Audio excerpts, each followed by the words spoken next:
Okay, we got it recording, so I thought maybe one of the stories you might tell us is about you were talking about the O Club and some of the initiation. Well,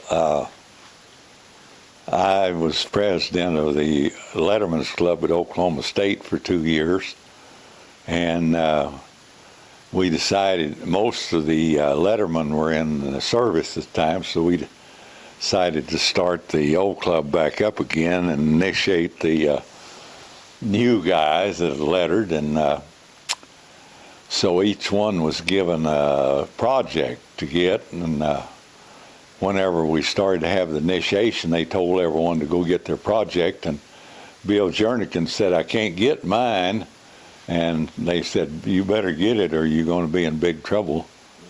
And so next thing I knew, he came up the concrete steps of the old gym leading about a 1,500-pound Holstein cow. And cow can walk up concrete steps pretty well, but they can't walk down very well. And so the old club didn't have $1,500 to pay for a broken Holstein cow with a broken leg, so I about half carried her back down the stairs, and if she had fallen, she'd have fallen on me, but we got her back downstairs. But whenever she got downstairs, she weighed about 100 pounds less than she did when she went up the stairs. So when the initiation was over, we told the new initiates to clean the old gym up. And as soon as we left, well, they left too, and so the custodian came up on Sunday to check the building out, and there was all that mess and cow manure and stuff, and so he called Mr. Kevin, who was head of the health and PE department that used the old gym for their dance lessons and their swimming and stuff. And so on Monday morning, I went to my classes, and I went to 2 classes, and I was on the way back to the Gallagher Iba Arena, as it's called now. That's where I lived all 4 years that I was in school at Oklahoma State. We got our room free for securing the building every night, so we got that $11 a month to spend. But anyhow, as I went to the back up there, I met a health and PE class, and some of the guys said, you're president of the old club, aren't you? And I said, yes. And he said, well, Mr. Kevin, Dr. Kevin's looking for you. I said, why? And they said, I don't know. I said, he started talking about it, and he said, I'm so mad I just can't talk about it. So his office was about down the hall from the athletic office, so I said, well, maybe I better go see him. And so I went by, and luckily he wasn't there. So I went back to my room and got to thinking, well, now, maybe I better try to head this off. So I knew Dr. Scroggs, who was head of the arts and science department, which included the health and PE thing. So I said, well, I'll just go see Dr. Scroggs. And so his office was in the life science building, and either on the 2nd or 3rd floor. I think it was on the 3rd floor. And as I walked down the hall, I passed Dean McElroy's office, and Dean McElroy was the head of the, anyway, he was in kind of in charge of the students. And so as I passed his office, I thought, well, maybe this is a good place to stop. So I walked in and asked if Dr. McElroy was there. He was dean of students, what he was. Dean McElroy's in. They said, yeah, he's in the office in there, just go on in. So I walked in and exchanged greetings with him, and I said, Dean Mack, I have a problem. He said, what is it? And I said, well, the old club had initiation, and we had that old Holstein cow up there, and it was really a mess, and the guys didn't clean it up, so the janitor had to clean it up Sunday, And I said, I don't know what we can do about it. Maybe we could pay the janitor for cleaning the old gym up. And Dean McElroy just sat there and looked at me. It seemed like about an eternity. And finally I said, Dean Mac, what would you do if you were me? He said, I'd go back to Gallagher Hall and forget the whole thing. And so I went back to Gallagher Hall, but I didn't forget the whole thing. But I didn't hear anything because I know what happened. As soon as I walked out of Dean Mack's office, he called Dr. Bennett, the president of the college, and he in turn called Dean Scroggs, and Dean Scroggs then called Mr. Kevin and straightened the whole thing out. But that was one of the deals that I thought that I could have gotten kicked out of college for. In the 4 years that I was there on the basketball team, I think I was the only one that ever talked back to Mr. Iba. One time Curlin and I got into it on a rebound, and Curlin knocked me off the floor. I came back and he knocked me off the floor again, and the third time I wasn't going to be knocked off the floor. Mr. Iba hollered, okay, hold the ball, and he came out there and said, what were you kids doing? Well, twice in my life, some psychological reason, my voice broke. I started to answer him and I couldn't make a sound, just couldn't. And anyway, that kind of cleared up. But the other time, we were going to play at University of Kansas and Mr. Iba never beat Fog Allen, the coach at University of Kansas, who was taught by the guy that invented the game of basketball, Dr. Naismith. And so he wanted me to play forward and Bob Harris to play center, and I was supposed to cover Charlie Black, which was their Kansas star basketball player. And so the guy that was covering me in practice, he knew I wouldn't shoot the ball, so he just backed in the post man, and Mr. Iba hollered, throw the ball to the post. And so I threw the ball, and I threw it where the guy that's covering me got the ball. And he said, what were you doing? And his voice was pretty deep, and I didn't say anything. Usually, we learned to say that if I thought something, and Mr. Iba said, well, I'll do the thinking, you do the playing. And so I didn't say anything. The second time he asked me, I said, if he asks me again, I'll tell him. And so the third time he asked me, what were you doing? My voice just drowned him out and said, I was throwing the ball to the post. And so Mr. Iba said, hold the ball. And he came walking out there. And I thought, well, now, I can swing at him, but I don't know whether I can hit him or not, because he was still really agile on his feet. And then I got thinking, well, I've been here 2.5 years, and if I'll just keep my mouth shut, I may get to stay.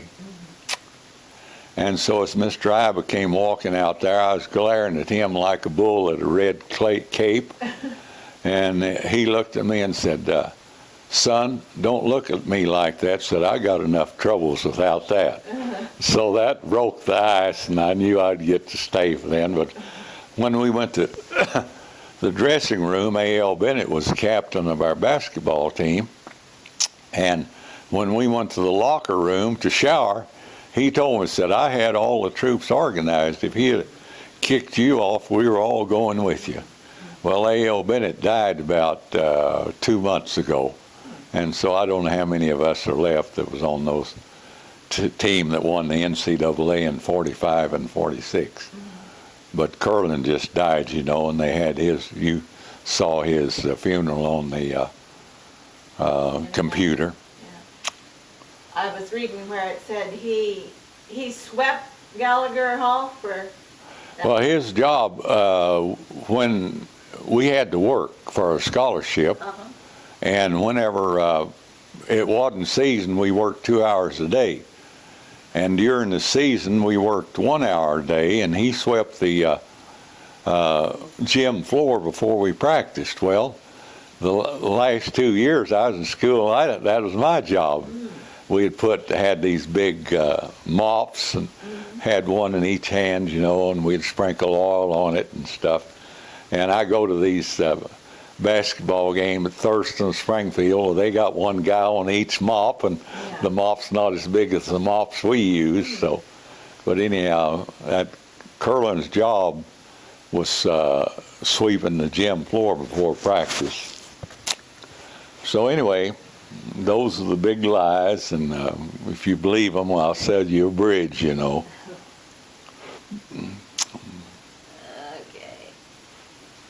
Then, let's see. About what were you going to say?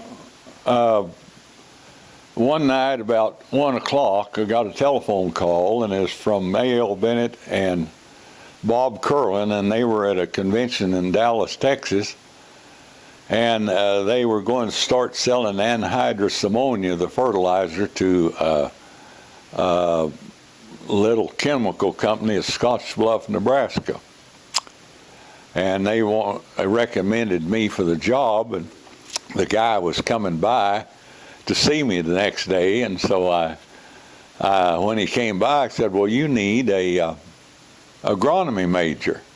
But he didn't. All he wanted was some guy to go to the towns, to the railroad stations, and get tracks made, or a reserve area on their railroad tracks for these railroad cars, tank cars that distributed anhydrous ammonia. And so I didn't even consider taking the job, but they let the employees buy into this little chemical company, and within a year, Phillips Petroleum had bought that company. So I'd been in with Phillips Petroleum if I'd taken the job. But in that relation to that, Dr. Tim Clark, the pastor at Trinity Baptist Church, was born in Scottsbluff, Nebraska, where that chemical company was. So, we got that one. When we were up at,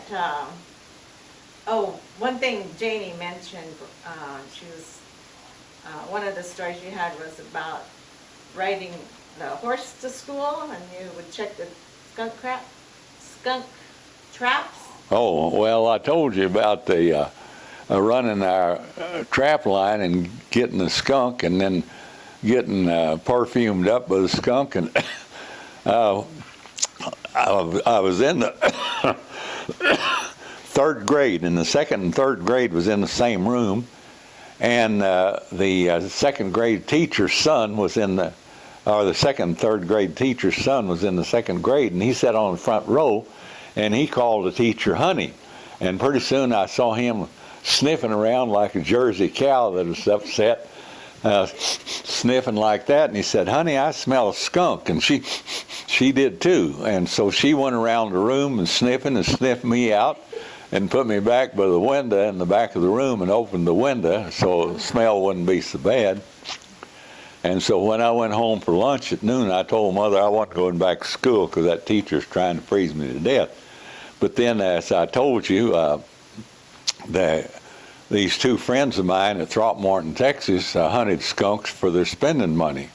And they'd come to school smelling just as bad as the skunk. And I don't know why they let them come to school, but anyhow they did.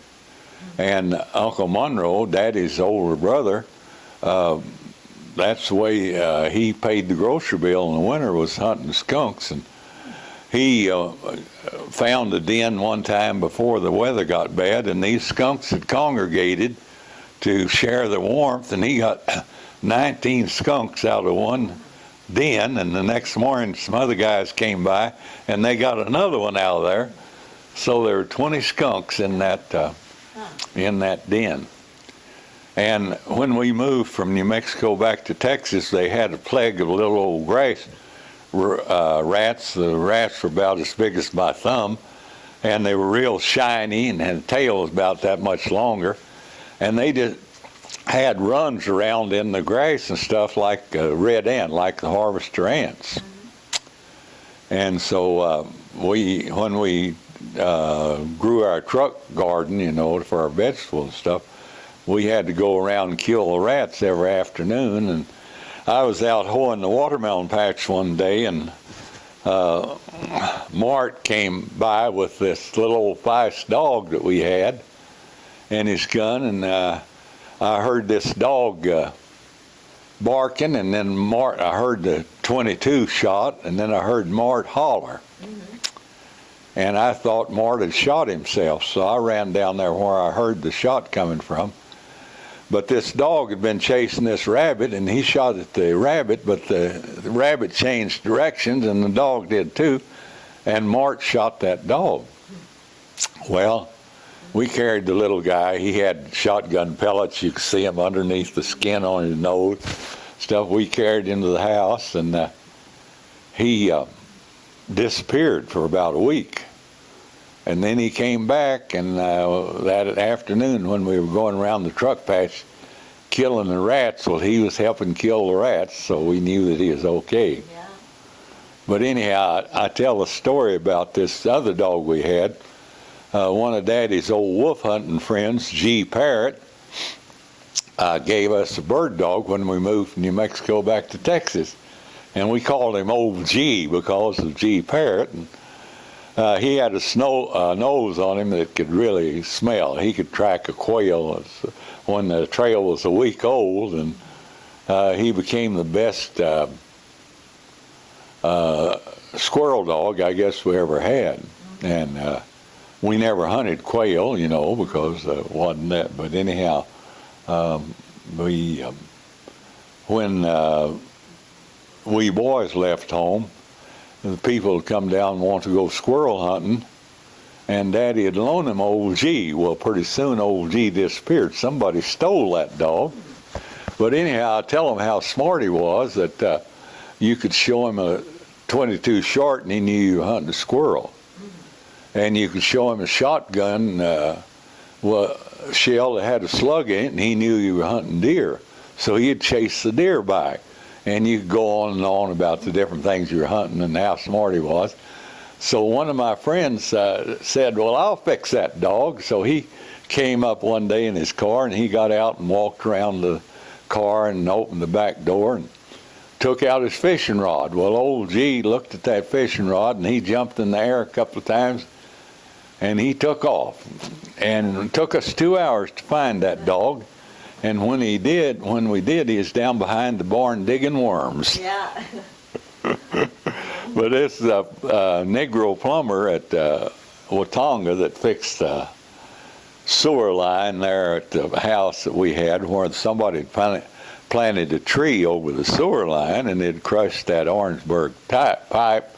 So I had to go back and chip out some of the patio and dig that out and get the sewer line fixed, because I wasn't going to sell a guy a house that might sue me for the sewer line deal. But anyhow, I was telling him that story, and he was trying to believe that up until the final thing. But he was raised out there in a little Negro community out by Faye's place, and they had dirt floors and stuff, and they were just as poor as they could be. In fact, some of those Negroes walked from Watonga to Kingfisher to buy groceries because they could save a few cents. Yeah. And I was in McBee's steakhouse there in Watonga one day, and this one colored guy was telling a fellow about his experiences and the first time he saw a $10 bill stuff, and I just had to sit there and laugh because it just my boyhood all over again. Oh, yeah. Of course, I never did pick much cotton, but anyhow, that's what they had to do, is pick cotton to make the money. It's a lot of work. I'm going to stop this one because it only goes